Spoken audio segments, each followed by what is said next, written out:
Welcome back to The Negotiators, a production of Doha Debates and Policy. I'm your host, Jen Williams.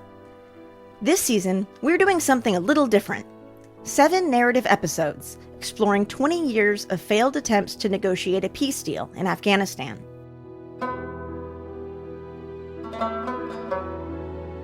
Each episode will focus on one particular phase of the talks and is brought to us by a veteran reporter who has spent years living and working in the region.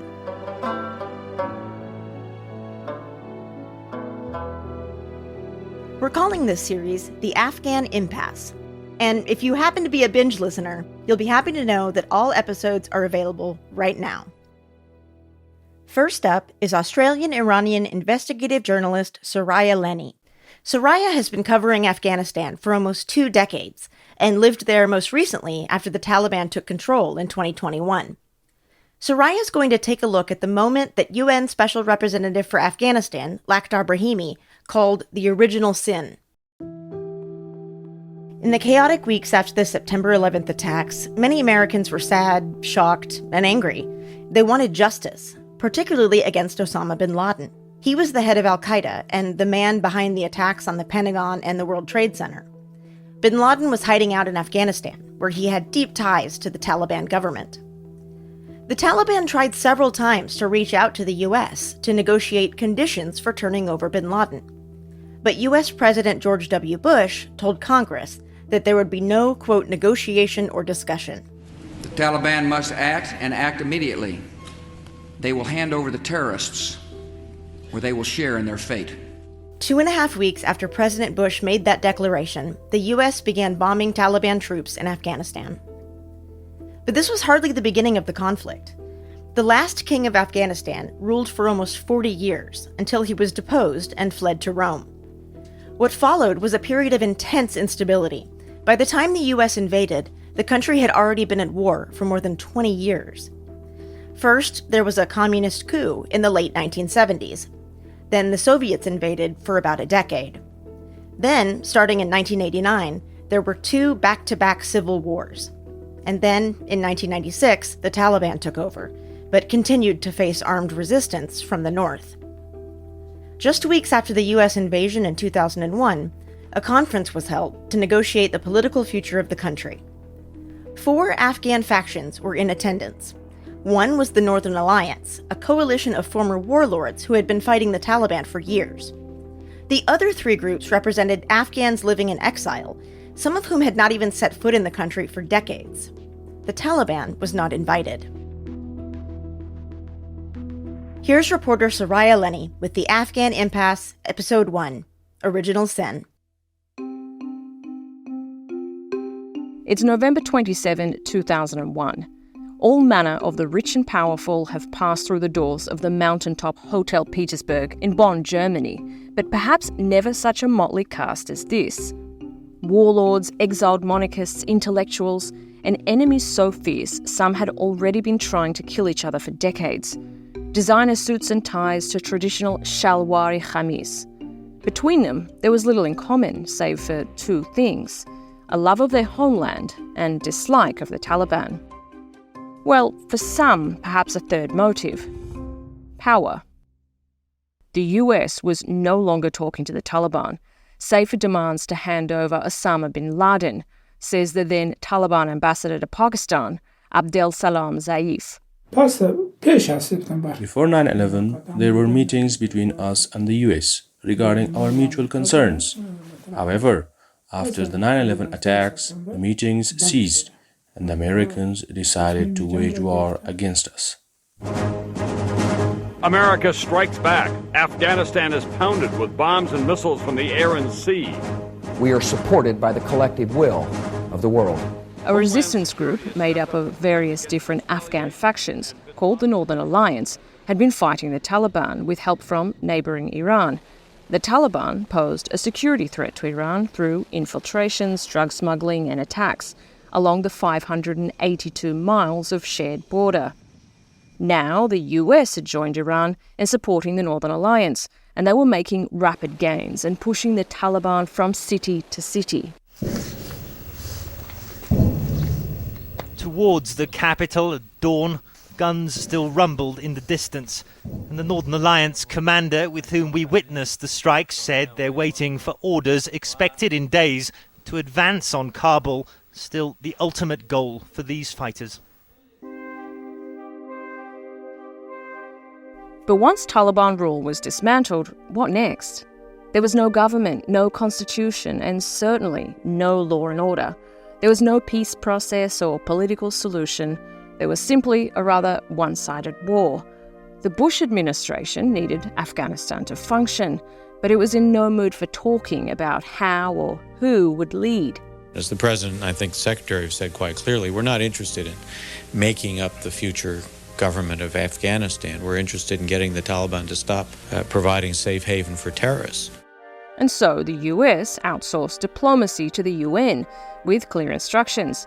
Get Afghan political groups to agree on an interim government and leader and a new constitution, ASAP.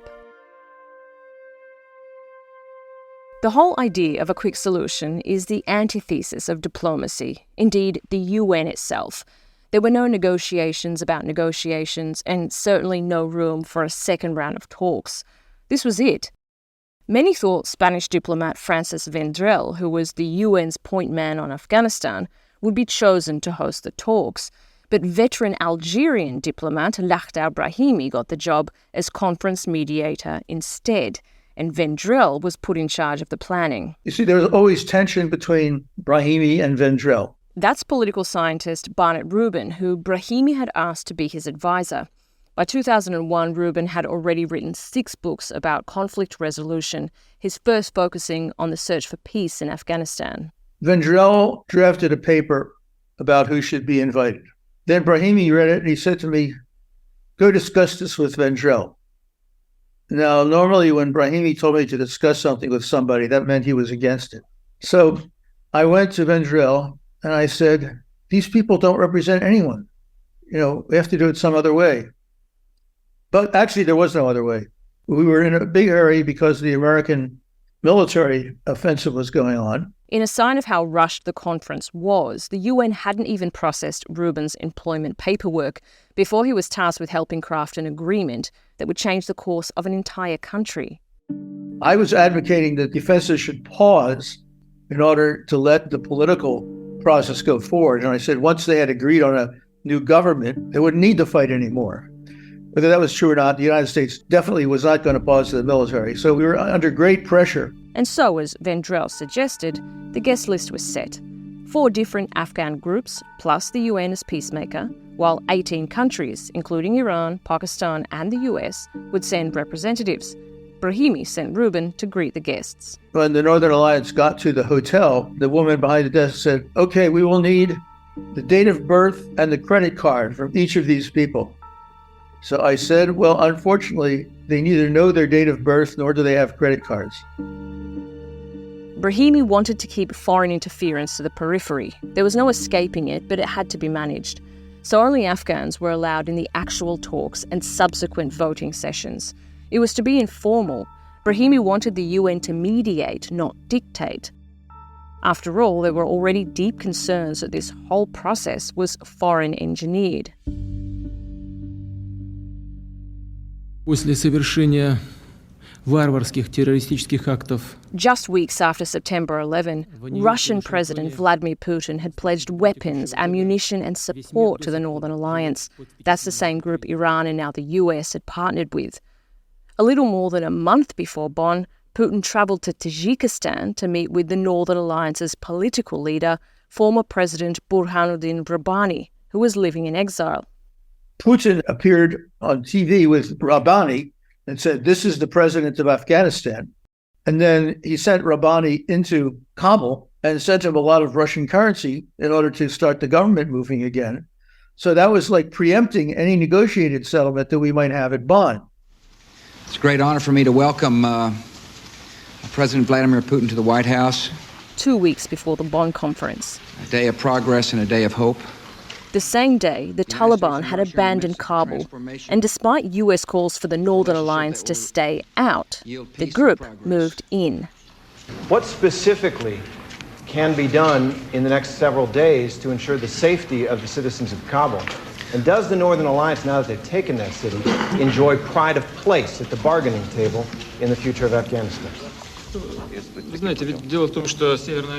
Well, the thing is that Northern Alliance did not take Kabul by storm. Kabul had been abandoned, and they had to insert there certain security elements to prevent looting and robberies and murders.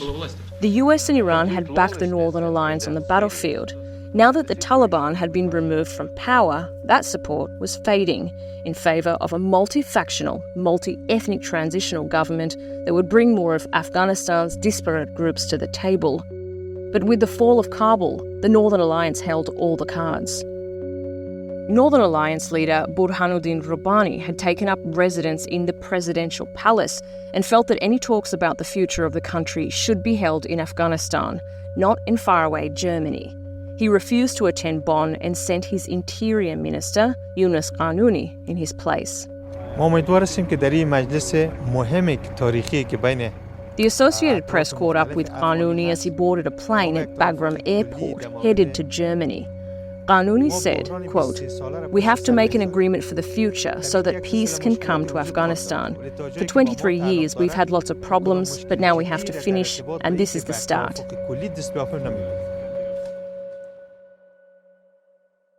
But Qanuni's optimism hid what was going on behind the scenes. Rabbani later said, quote, "I said in Bonn there could be no decision taken on a new government. I said if my representative were under pressure, he should walk out, saying, 'I have no authority.'" Often in diplomacy, there's something known as a spoiler, an actor that tries to send a process off the rails.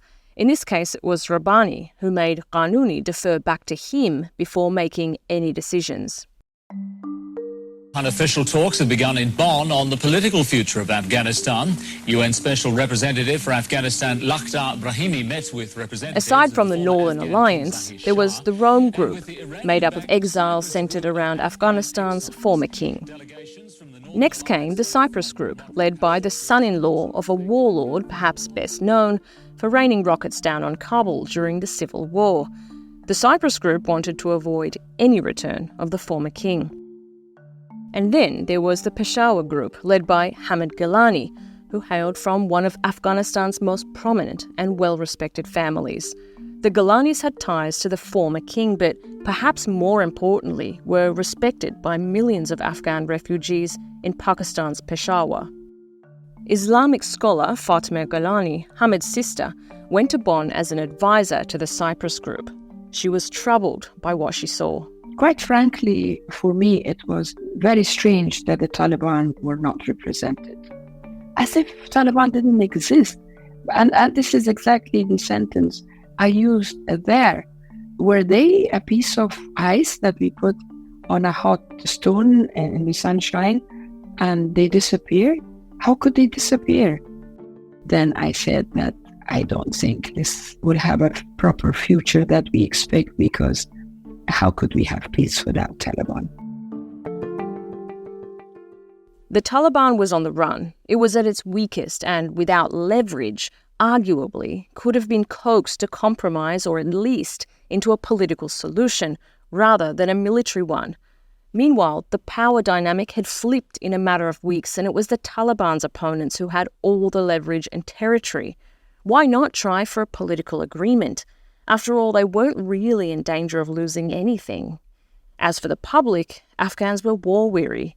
Who wanted another 20 years of bloodletting? The time was ripe for a true peace accord. Here's Taliban ambassador Abdel Salam Zaif. We knew that we could not resist America. Facing them head-on was impossible. Their technology was modern and highly developed. We were unable to defend ourselves. We anticipated our government would collapse, but we also believed that the US would fail here. It's not so much that the Taliban refused to join their countrymen in Bonn. There was no realistic or transparent attempt to get them there, though the Pakistanis did try. While serving as the Afghan ambassador in Pakistan, I received news about the upcoming Bonn conference. I was invited to join the conference under the condition that I express my opposition to the Taliban and was even offered money. However, I did not accept. I think in retrospect, it would have been better to get the Taliban involved. Zalmay Khalilzad is an American diplomat who was born in Afghanistan and raised in Kabul. He was working for the US State Department in 2001 when George W. Bush became president. And I became one of the special assistants to the president. My mandate was broad, included places like Afghanistan and Iraq. And when 9/11 happened, actually the president was the one who was surprised when I said to him, actually, I know something about this. I actually dealt with it during Reagan's years. Khalilzad says it wasn't just the Pakistanis who were trying to bring the Taliban into the negotiations. There was an effort by Qatar to say that they would host the meeting if the Talibs could also come to it. And Lakhdar Brahimi believed that he could not get them to come to the meeting. No Taliban could have agreed to go to Bonn because the United States would not have guaranteed their security. Political scientist Barnett Rubin again. Because from the United States' point of view, this was a war on terrorism, not a struggle to make peace in Afghanistan. But you understand, this was the start of the $2 trillion misunderstanding. You see, the UN thought it was hosting a peace conference to end a war that had started in 1978. The United States wanted a consolidation of victory conference to consolidate victory in the war on terror. You can look through all the statements of all U.S. officials. You will not find a word about peace in Afghanistan. This mystified some of the Afghans at the conference who had borne the high cost of civil war and were hoping, finally, for an end to the bloodletting. Somehow Congressman Dana Rohrabacher from California got in, and he asked to assemble the members of the Northern Alliance group for him to talk to. And then, of course, he needed an interpreter, so we had Javed Ludin. And he sat down with him and he said, I want to thank you for taking revenge on our enemies. And I want you to know that whatever weapons you need, we will get them to you. And he went on like this for a while. And Javed was outraged. He came up to us and said, I thought this was supposed to be a peace conference. So did we, actually, at the UN. We were thinking of it as a peace conference. But the United States was not thinking of it as a peace conference.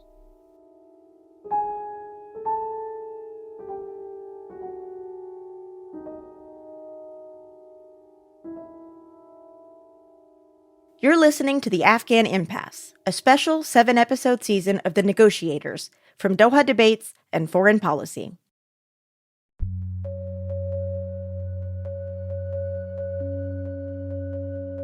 For the opening of the Bonn conference, the US had managed to get a satellite phone to Hamid Karzai, who was then a young Pashtun leader. Karzai had snuck back into Afghanistan from Quetta in early October. From a mountaintop in Kandahar, Karzai told the opening session, the Bonn conference was the path towards salvation. The message was unmistakable. Karzai was a US favourite. That was supposed to tell everyone that Karzai was the guy. So Karzai was already decided before the meeting.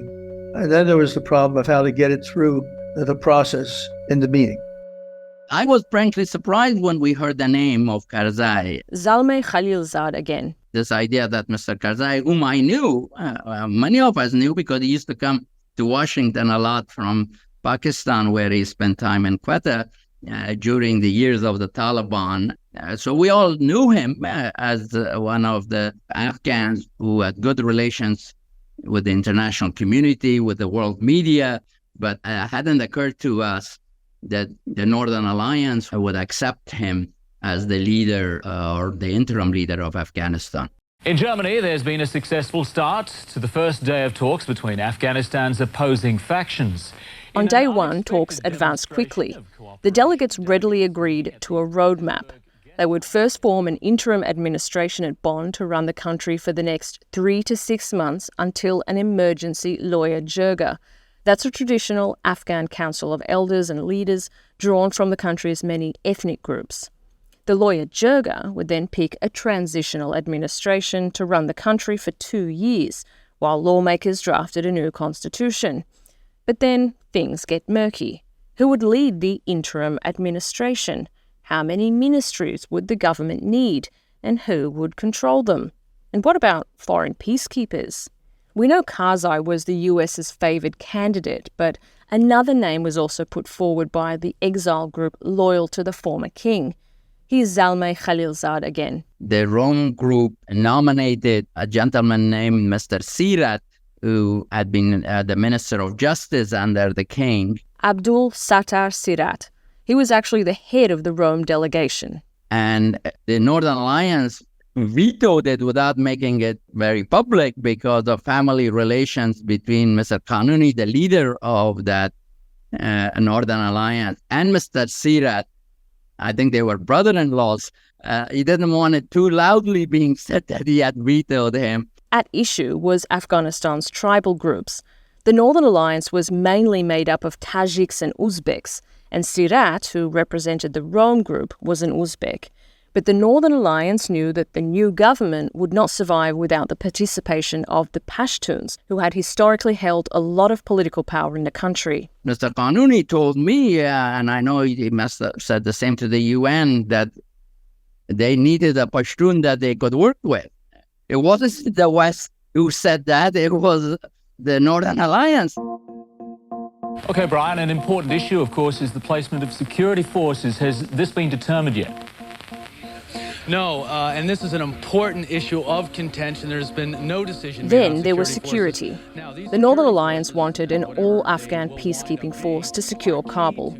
But the three other groups were wary. After all, Northern Alliance fighters had committed significant human rights abuses for years. The longer the Northern Alliance holds on to territory it has conquered, the more likely it is to become tempted to set up its own de facto government and administration. This would, of course, enrage the Pashtuns, who would then most likely take up arms and begin a new cycle of violence. And herein lies one of Spanish diplomat Francis Vendrell's early concerns, the assumption that whoever took territory would control it. Vendrell wanted the Northern Alliance disarmed, along with Afghanistan's other hodgepodge of warlords. But this would have required a large peacekeeping force across the country, not just in Kabul. Iran formally opposed this as Tehran didn't want an entrenched foreign army across its border. The US, perhaps ironically, agreed, not wanting to play sheriff long term. So the delegates agreed on a UN-mandated peacekeeping force to secure only Kabul, leaving, in theory, the Northern Alliance to secure the rest of the country. If talks had progressed rapidly for the first few days, they soon started to drag. The most critical issues were outstanding. Germany gave the deadline of December 5. The German Chancellor was scheduled to come for the final signing. Meanwhile, the Hotel Petersberg had other bookings. So the first thing that had to be overcome was Rabbani's refusal to step down. In the waning hours of December 4, bleary-eyed diplomats feared the conference would end without an agreement. They'd all been managing Northern Alliance leader Burhanuddin Rabbani's power play for days. Qanuni and younger members of the Northern Alliance had defied Rabbani's wish and stayed at talks rather than walk out early on. Meanwhile, Mohammad Javad Zarif, who was Iran's chief diplomat at Bonn, Jim Dobbins, his US counterpart, and Zalmay Khalilzad, sometimes called Zal, had all been in contact to push him to compromise. Barnett Rubin again. I don't know exactly what happened. I do know that Zal was yelling over the satellite phone quite a bit, that the U.S. military on the ground was talking to Rabbani and perhaps threatening Rabbani, so I heard. And then the Russians stepped in, and finally Rabbani said he would agree. Rabbani had refused to allow delegates to provide names for ministerial positions, as every group was required to do. Another flurry of phone calls. But as Jim Dobbins, the head of the US delegation, later told the Washington press corps, Rabbani wanted 20 out of 28 ministries. The clock was ticking, so at close to 5 a.m. on December 5, Brahimi pulled Qanuni and a crew of diplomats into his suite. Rubin recalls the horse trading. Brahimi, Zarif, Jim Dobbins, a few others, And they were telling Kanuni, you have to give up something. And Kanuni was just saying, no. So then finally, Zarif took Kanuni into a corner and whispered something to him. And Kanuni came back and said, fine, we'll give up the Ministry of Culture. The ministries were set. The Northern Alliance got the lion's share, 17 out of 29 posts, including the power ministries, defence, foreign affairs and the interior. And this was one manoeuvre that guaranteed Karzai, a Pashtun, the premiership. If Tajiks and Uzbeks controlled power ministries, then a Pashtun had to control the government. It was a balancing act. It is an honor to welcome the Chancellor of the Federal Republic of Germany. December 5, 2001. German Chancellor Gerhard Schroeder arrived for the formalities. As cameras clicked, a relieved Brahimi spoke. The United Nations and the entire international community feel a tremendous sense of hope in the knowledge that an agreement has been reached here in Bonn that provides an opportunity to end the tragic conflict that has plagued Afghanistan for over 2 decades. December 5 was auspicious back on the ground in Afghanistan too. Karzai and his troops were at the gates of Kandahar when he found out the results of the last-minute vote. He would lead the interim administration. The Taliban had also just announced their surrender. If we deliver to the Afghan people what we promised, this will be a great day. If we don't deliver, this will go into oblivion. I hope we will deliver properly to the Afghan people, and then this day will be remembered nicely. Karzai was sworn in as interim chairman on December 22, 2001, and went on to be elected interim president by the emergency lawyer Jirga in June the following year. But by then, Taliban ambassador Zaif had already told the AP that the new interim government was just a pocket government that made his people the slaves of Americans. The Bonn decision and agreement is not belong with Afghans. This is the agreement from American and Russian, and this is the government of Americans, not for the interest of Afghans. Quite frankly, I'm not sure if we were taking the wish of people with us in Bonn. Because if we had taken the wish of people with us to Bonn, it would have been a reconciliation, it would have been peace. Islamic scholar Fatmeh Galani travelled around the country after Bonn to sell the new constitution and says all anyone wanted was peace, including the Talibs. They would introduce themselves as a member of Taliban, and they would talk to a woman who was representing the Republic and future constitution. I mean, they were not hostile, they were sad, but they wanted a space for themselves as the people of Afghanistan. They were quite optimistic about the constitution. As soon as you would explain that the constitution is a contract between people and the government, then they knew exactly what was their demands. Two things were very important for them. One was Islam, their religion. Man, women, young, old, Taliban, non-Taliban. And the second thing was peace. But by excluding the Taliban, the organisers of the Bonn conference blew any chance of Afghan unity and a permanent peace. Do you have any regrets about perhaps your advocacy about that point, like maybe not speaking up? Absolutely. Absolutely. I have so many regrets about so many things. My usual temperament, I really talk openly and I really express my view. But there were times that I should have. In Bonn, there were people much senior than me in age and experience and all that. And probably I thought that maybe they know better. And of course, not just me, my other colleagues, mostly women, they also thought that probably when we go back to Afghanistan and all that, there is a provision for the reconciliation and inviting Taliban back to Afghanistan. Diplomatically speaking, Bonn was a success.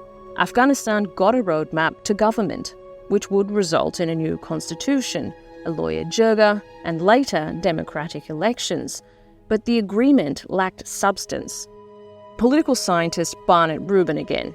The underlying political issues were not even articulated at Bonn, let alone resolved. And they are unresolved to this day.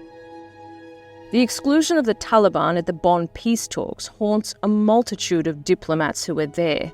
Indeed, it haunted an entire nation. And if one event would define these diplomatic failures, perhaps it's the fate of the Taliban ambassador, Abdel Salam Zaif. He didn't attend Karzai's swearing-in ceremony. Despite earlier promises from the US and Pakistan to leave him be, Pakistani intelligence had arrested him and turned him over to the US. He was on his way to Guantanamo Bay, where he would spend the next 4 years in detention. Before my first time in Guantanamo, I was a captive in Kandahar and then in Bagram. They asked for my assistance, telling me that if I believed the Taliban would return to Afghanistan and rule again, I was daydreaming. It will never happen. Dismiss that thought. Wherever the US goes, it leaves destruction. If you're hoping for that day, abandon that hope. You must stay and die here. You will never achieve your ambitions. I said, God knows best. As a Muslim and an Afghan, I believe you will never last in Afghanistan.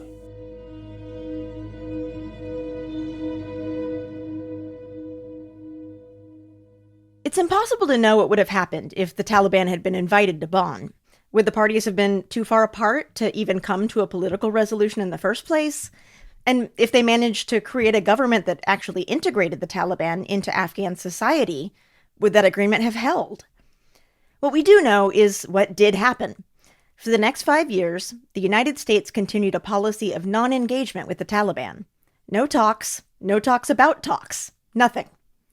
Until 2006, when that started to change. I was in Kabul and I wrote to my former boss and I said, I have the feeling that things are coming apart. And he said, that's because there's no political settlement. Look into that. Instead of trying to negotiate at the apex of U.S. power and the nadir of Taliban power and capability in Afghanistan, we finally got serious about it as the U.S. was clearly on the way out the door, even if it took a few more years. Like the writing was very evidently on the wall. That's next time on the Afghan Impasse from the Negotiators. The Negotiators is a podcast from Doha Debates and Foreign Policy. This episode was reported by Soraya Lennie. Karen Given is this season's executive producer. Original music written by Afghan composer Arsan Fahim and performed by Arsan Fahim and Afghan rubab player Sadiq Ahmed. Our production team includes Laura Rosbrow-Tellem, Rob Sachs, Rosie Julin, Claudia Tatey, Jafet Weeks, Jigar Mehta, Amjad Atala, and Dan Efron. Thanks to Nelafar Hedayat, Govinda Clayton, and James Wally for helping create the show. Foreign Policy is a magazine of news and ideas from around the world. We encourage you to subscribe at foreignpolicy.com/subscribe. Doha Debates is a production of Qatar Foundation, where the most urgent issues of our time are discussed and debated. Learn more at dohadebates.com.